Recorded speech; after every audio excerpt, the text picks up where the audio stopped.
বিসমিল্লাহির রহমানির রহিম। আলহামদুলিল্লাহ।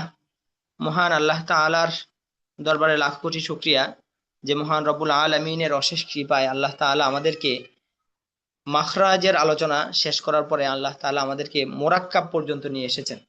তো আজকে আমাদের টপিক হচ্ছে মোরাক্কাব। তো মোরাক্কাব কাকে বলে? তো আমরা সহজভাবে বুঝে নেই।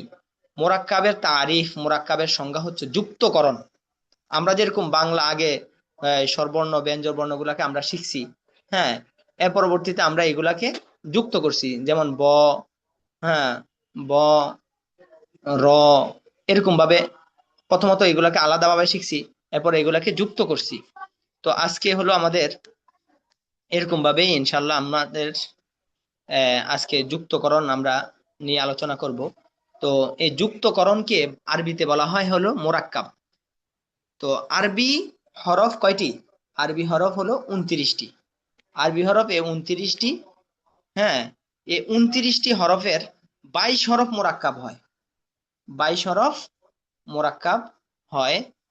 হ্যাঁ, বাকি 7 হরফ মোরাক্কাব হয় না। দাল, জাল, র, জা, ওয়াও, হামজা, আলিফ, সেগুলা কি কি? দাল, জাল, র, জা, ওয়াও, হামজা, আলিফ, এই 7 হরফ মোরাক্কাব হয় না। এই 7 হরফ যুক্ত হবে না। এগুলোকে আরেকটু মোটা করে লিখলে আর একটু সুন্দর হবে। মুছে আমি একটু মোটা করে লিখি। তাহলে আরবি 29 হরফের 7 হরফ আরবি 29 হরফের 22 হরফ মোরাক্কাব হয়, বাকি 7 হরফ মোরাক্কাব হয় না। দাল, জাল, র, জা, ওয়াও, হামজা, আলিফ। দাল, জাল, র, জা, ওয়াও, হামজা, আলিফ। তাহলে এই 7 হরফ যুক্ত হয় না। তো আপনারা আরো ভালো করে বললে আরো ভালো করে বুঝবেন। যেমন এই বাংলাতে আমরা যেরকম মাত্রাওয়ালা হরফ, আর কিছু আছে মাত্রাওয়ালা অক্ষর, কিছু আছে মাত্রা ছাড়া, যেমন ওই, ও, ও, এগুলা কি যুক্ত হয় না যেরকম ভাবে, এই আরবির মধ্যে এই হরফগুলা কি হয় না, যুক্ত হয় না। তো এই 22 হরফ, 22 হরফ আপনাদেরকে একটা নকশার মধ্যে আমি দেখাবো। তো আপনারা খেয়াল করেন, ওই যে আমরা নকশার মধ্যে আমরা পড়েছিলাম যে বায়ের নকশা হরফ 5টি, হ্যাঁ, হায়ের নকশায় হরফ 3টি। ওই নকশার কাইফিয়তে আপনাদেরকে ইনশাল্লাহ আমি শিখাচ্ছি, খেয়াল করেন। তো এই দুইটা নকশা যদি আপনারা লেখার ক্ষেত্রেও যদি আপনারা এই দুইটা নকশা খেয়াল করেন, তাহলে আপনার হাতের লেখা, আরবি হাতের লেখা সুন্দর হবে। আর যদি পড়ার ক্ষেত্রেও আপনাদের জন্য অনেক সুন্দর। যেমন এক দাঁত গোল মাথা, তিন দাঁত সোয়াদের মাথা, ত,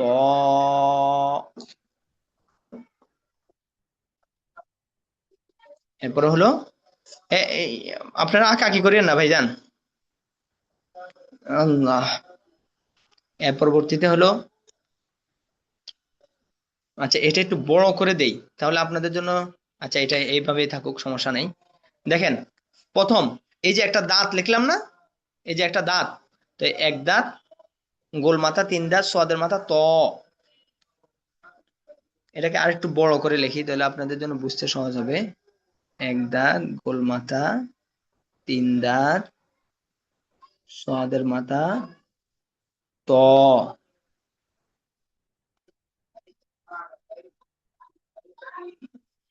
লেখা উঠতে চায় না। এই ত, উপরটা মুছে দেই। ও রে আল্লাহ, এটাও মুছে গেছে না। এক দাঁত গোল মাথা, তিন দাঁত সোয়াদের মাথা, ত।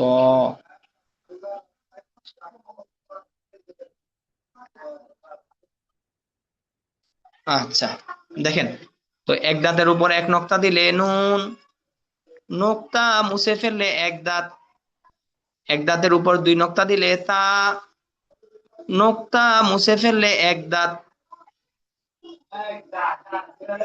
এটা আবার মুছে গেছে না। আপনারা আঁকা আঁকি করেন না, আপনাদের ওই যে এখানে কি জানি একটা গড় করছে তো, যার কারণে এটা মুছে যায়। এক দাঁত গোল মাথা, তিন দাঁত সদের মাথা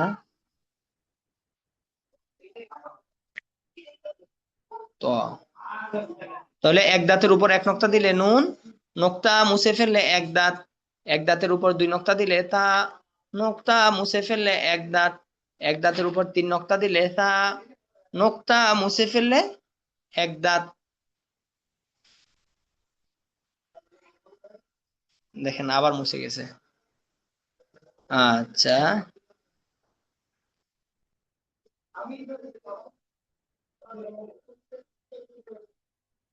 আচ্ছা, এরপরে এক দাঁতের নিচে এক নক্তা দিলে বা, নোক্তা মুছে ফেললে এক দাঁত, এক দাঁতের নিচে দুই নক্তা দিলে ইয়া, নোক্তা মুছে ফেললে এক দাঁত। তাহলে এখানের মধ্যে আমরা কয়টা হরফ শিখলাম? পাঁচটি হরফ। এক দাঁতের উপর এক নক্তা দিলে নুন, দুই নক্তা দিলে তা, তিন নক্তা দিলে সা, এক দাঁতের নিচে এক নক্তা দিলে বা, দুই নক্তা দিলে ইয়া। এরপরে গোলমাতা, গোলমাতার উপর এক নক্তা দিলে ফা, নোক্তা মুছে ফেললে গোলমাতা, গোলমাতার উপর দুই নক্তা দিলে কফ, নোক্তা মুছে ফেললে গোলমাতা। তাহলে এখানে দুইটা দুইটা হরফ শিখলাম। এরপরে সিনের মাথা, সিনের মাথার উপর তিন নক্তা দিলে শিন, নোক্তা মুছে ফেললে সিন, সিনের মাথার উপর তিন নক্তা দিলে শিন, নোক্তা মুছে ফেললে সিন। এরপরে সদের মাথা, এই যে এখানের মধ্যে এটা কে জানি নিয়ে আসছে, আপনারা আঁকা আঁকি করেন না, আপনাদের আঁকা আঁকি করানো এখানে অনেক ডিস্টার্ব হয়। আচ্ছা, এরপরে সোয়াদের মাথা, সোয়াদের মাথার উপর এক নক্তা দিলে দদ, নক্তা মুছে ফেললে সদ, সদের মাথার উপর এক নক্তা দিলে দদ, নক্তা মুছে ফেললে সদ। তাহলে এখানেও দুইটা হরফ শিখলাম। এবারে ত, তর উপর এক নক্তা দিলে জ, নক্তা মুছে ফেললে ত, এখানেও দুইটা। হ্যাঁ, তাহলে এক দুই তিন চার, চার দুগুণে আট, আট পাঁচ কত, 13টি। এখানের মধ্যে আমরা মোট 13টি হরফ শিখলাম।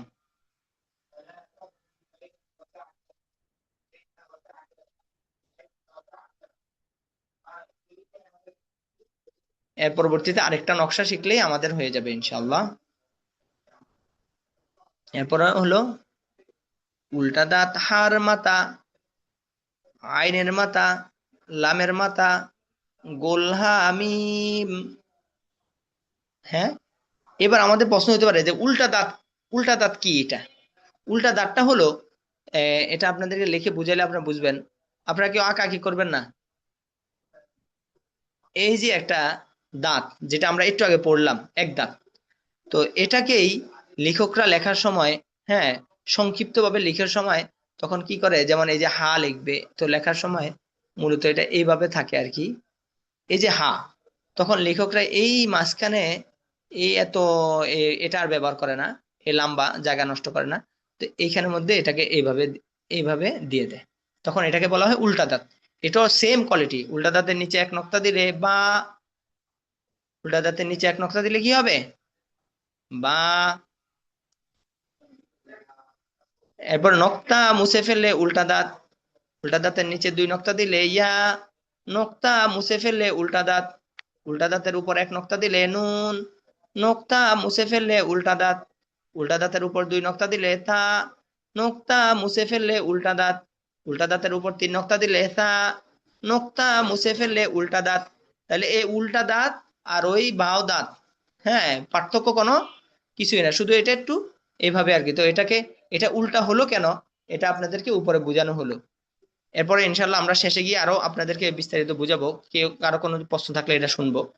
এরপর হলো হার মাতা, এরপর এটা কি, হার মাতা, হার মাতার উপর এক নক্তা দিলে খ, নক্তা মুছে ফেললে হা, হার মাতার নিচে এক নক্তা দিলে জিম, নক্তা মুছে ফেললে হা। এরপর আইনের মাতা, আইনের মাথার উপর এক নক্তা দিলে ওয়াইন, নক্তা মুছে ফেললে আইন।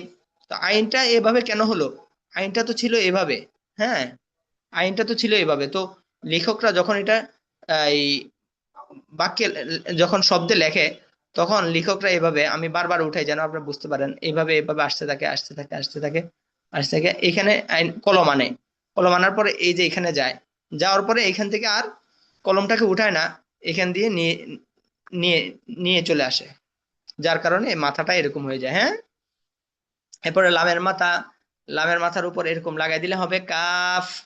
হ্যাঁ, তো কাফ এটা কি? এই কাফটা কি? কাফটা মূলত হলো এই যে, এই যে কাফ, তো ভিতরে যে একটা পেঁচানো আছে না, ওই পেঁচানোটাই ওই পেঁচানোটাই, এই পেঁচানোটাই হলো এটা। তো মোরাক্কাব করার সময় প্রত্যেকটা হরফের এই শুধু মাথাটা থাকবে। মোরাক্কাব করিবার সময় হরফের শুধু ডান মাথাটুকু থাকে, শুধু হরফের মাথাটা থাকবে। এরপরে গোলহা, এরপরে হলো মিম। তাহলে এখানের মধ্যে আমরা কয়টা শিখলাম? তাহলে 3 2 2 1 1, তাহলে কয়টা হলো? 6 7 8 9। হ্যাঁ, তো 9 আর হলো উপরে গেল আমাদের 13। হ্যাঁ, 9 আর 13 কত হয়? এই 22। এই 22 হরফ কি হয়? মোরাক্কাব হয়। তাহলে এই 22 হরফ মোরাক্কাব হয়, বাকি 7 হরফ মোরাক্কাব হয় না। সেগুলো হলো কি? দাল জাল রজা ওয়াও হামজা আলিফ। তো আমাদের হাতে সময় খুবই কম আছে, তো আমরা এই আমাদের পিডিএফ এ চলে যাই, সেখানে গিয়ে আপনাদেরকে দেখাবো ইনশাল্লাহ। আমরা সেখানে গিয়ে একবার বিস্তারিত পড়ে আমরা শেষ করব ইনশাআল্লাহ। ওরে আল্লাহু আকবার। আস্তাগফিরুল্লাহ রাব্বি মিন কুল্লি যামবি ওয়া আতুবু ইলাইহি লা হাওলা ওয়ালা কুওয়াতা ইল্লা বিল্লাহিল আলিয়্যিল আযীম। তো দেখেন এখানের মধ্যে ওই গুলো দেওয়া আছে। হ্যাঁ, এই যে বা, তো বা যখন, হ্যাঁ, একটা জিনিস আমরা মনে রাখবো, প্রত্যেকটা হরফ যখন সে তার শুরুতে আসে, হ্যাঁ, তখন এইভাবে হবে। যখন সে মাঝে আসে তখন এইভাবে হবে। আর শেষে যখন আসবে, প্রত্যেকটা হরফ তার মূল বডি নিয়ে আসবে। প্রত্যেকটা হরফ কি আসবে? তার মূল বডি যেমন আছে তেমনই আসবে। হুম। তাহলে আমাদের একটা শব্দের কয়টা স্থান থাকতে পারে সেটা আমরা একটু জেনে নিই। একটা শব্দের স্থান হলো 3টা। একটা হলো শুরু, একটা মাঝখান, আর এটা হলো কি? শেষ। শুরু, মাঝখান, শেষ। তো দেখেন, এই যে একটা শব্দ, এই শব্দের এই শুরুতে যদি আমরা বলি, শুরুতে কি আছে? শুরুতে আছে মিম, শেষে আছে কি? নুন। তাহলে মাঝখানে দেখেন কতগুলা হরফ আসছে না? হ্যাঁ, মাঝখানে অনেকগুলা হরফ আসছে। তাহলে আমাদের মূল উদ্দেশ্য হলো আমাদের শুরু এবং মাঝখান শিখা। আচ্ছা, তাহলে আমাদের যখন এই যে বা, আমরা ওইখানে শিখে নিছি বা, হ্যাঁ, শব্দের শুরুতে যখন আসবে তখন এইভাবে আসবে। উদাহরণ দিছে এখানে। হ্যাঁ, বা, এরপরে তা। তাহলে এক দাঁতের উপর এক নক্তা থাকলে, এক দাঁতের নিচে এক নক্তা থাকলে বা হবে, দুই নক্তা থাকলে ইয়া হবে। আর এক দাঁতের উপর এক নক্তা থাকলে তা হবে, তিন নক্তা থাকলে তা হবে। এরপরে এক দাঁতের উপর এক নক্তা থাকলে নুন হবে, যেটা পরপৃষ্ঠে আসবে। এরপরে হা, হ্যাঁ, হার নিচে নক্তা দিলে জিম, হ্যাঁ, জিম উপরে দিলে খ। এরপরে সিনের মাথা, 3টা মাথা থাকলে আমরা বুঝবো এটা সিন। নক্তা দিলে সিন, সদের মাথা উপরে নক্তা দিলে দদ। আমরা এটা বুঝবো আশা করি ইনশাল্লাহ। এর পরবর্তীতে, পরের পেজের মধ্যে এরকম তোর মধ্যে কোনো পরিবর্তন হয় না। এবার আইনের মাথা, তো আইনটা আপনাদেরকে বুঝাইছিলাম যে আইনটা যখন শব্দের, আইনটা হলো এই যে আইন। তো লেখকরা লেখার সময় এইভাবে আইনা এদিকে উঠাই দিয়ে এদিকে আয়না এইভাবে দিয়ে দেয়, তখন এই যে এটা আইনের মাথা। হ্যাঁ, তা এটা আমরা বুঝে নিব, এবং ওই মাঝখানে বরাট করা থাকে আর কি, বরাট করে দেয়। এই হলো আইন গেল আমাদের। আর আরেকটা জিনিস বোঝানোর দরকার ছিল, সেটা হলো আমরা বাংলাতে অনেক, অনেকে যেমন আমরা ম ম অক্ষরটা আমরা কেউ এইভাবে লিখি, হ্যাঁ, কেউ এইভাবে লিখি, কেউ বইয়ের মতো লিখি, এভাবে লিখি। হ্যাঁ, ম, এক একজন এক এক ভাবে লিখি। তো এই হাটা হলো, এই হাটা লেখার সময়, এই হাটা মূলত হলো এই, মূলত তো হাটা হলো এই হা। হ্যাঁ, তো লেখকরা আর কলমটা উঠায় না, লেখকরা কলমটা উঠায় না, এইভাবে আয়না তো এইভাবে উঠছে না, এখানে উঠছে, ওঠার পর এখান দিয়ে আর কলম উঠায় না, এইভাবে মাঝখান দিয়ে নিয়ে আসে। তো এটাকে বলা হয় দুই চশমি হা। দুই চশমি হা। ওই যে এই হলকের শুরু হইতে হামজা হা, যেটা ওই হাটা। তো যখন এটা এই শব্দের মাঝে আসে, শব্দের মাঝে যখন আসবে, তখন এটার চশমা একটা নিচে নেমে যায়, একটা উপরে উঠে যায়। দুই চশমা একটা কি হয়ে যায়, নিচে নামে, একটা উপরে উঠে। তো যেমন এই যে যখন, তো এটা লেখকরা লেখার সময় এই যে দুই চশমাটা এইভাবে দেয় কেউ, কেউ আবার এই এই চশমাটাকে আবার এইভাবে দেয়, এইভাবে দেয়। আবার কেউ এটাকে আবার এইভাবে দেয়। হ্যাঁ, এই নিচে এক চশমা ওই চশমা। তো এটা বুঝতে আমাদের অনেকের সমস্যা হয়। তো এটা আমরা মনে রাখবো যে এটা এরকম দেখলে আমরা কি বলে দিব, এটা হা, এটা কি হা বলে দিব ইনশাল্লাহ। আর ব্যতিক্রমী ওরকম কিছুই নাই। হ্যাঁ, আর কাফের ক্ষেত্রে তো আমরা বুঝছি, কাফের শুধু ওই মাঝখানে যে পেশটা, ওই পেশটাই থাকবে, উপরেরটা পড়ে যায় যখন এটা শব্দে শব্দে আসে। আল্লাহু আকবার। তাহলে আমরা একটু সামনে অগ্রসর হই। আচ্ছা, এর পরবর্তী তো এগুলা তো পরিবর্তন হয় না। আচ্ছা, আর আরেকটা জিনিস, এটা ইনশাআল্লাহ পরে বলবো নি। আহ, আলিফের বিষয়টা, আলিফ আর লামের বিষয়টা আপনাদেরকে বলে দেই।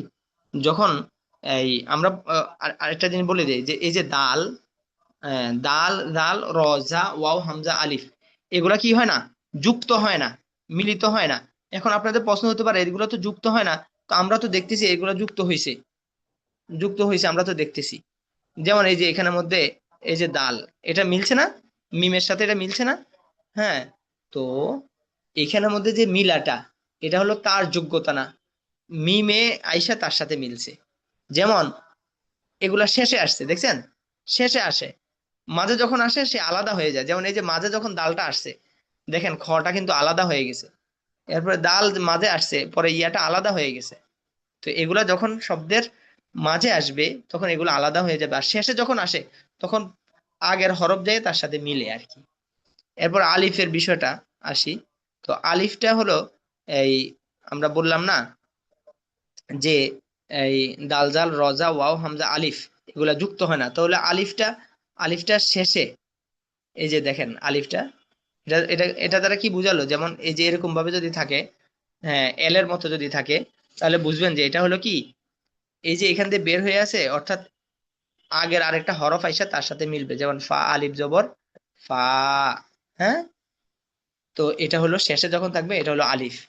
আর এটা দ্বারা কি বুঝলেন, এটা হলো এইভাবে, অর্থাৎ আরবি তো ডান দিক থেকে লেখা হয়, তাহলে প্রথমত এটা যখন থাকবে, তখন এটা হলো লাম। হ্যাঁ, লাম্বা দেখলে লাম। আর এটা যেহেতু দুই পাশে বাড়তি দেখতেছেন, এই পাশেও বাড়তি এই পাশেও বাড়তি, এটা হলো লাম, অর্থাৎ এটা মাঝে আসছে আর কি লামটা। আল্লাহু আকবার। তাহলে আমরা এখানের মধ্যে এগুলো একটু দেখে নেই।